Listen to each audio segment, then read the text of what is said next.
Welcome back to our channel. In today's video, we will guide you on how to download a copy of your Instagram information in the settings. So, let's get started. Step 1.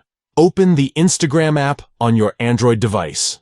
Step 2. Tap your profile picture in the bottom right to go to your profile. Step 3. Tap the gear icon at the top. Step 4. Access your activity. Step 5. Tap Download your information. Step 6. Enter the email address where you'd like to receive the download link. Step 7. Choose the format, HTML or JSON, you prefer for your information and tap Next. Step 8. Enter your Instagram account password and tap Request Download. Step 9. Keep an eye on your email. You'll soon receive a message titled Your Instagram Information with a download link. Step 10. Tap Download Information and follow the instructions to complete the download. That's it. You've successfully downloaded a copy of your Instagram information through the settings. Now you can have a secure backup of your data or access it whenever needed.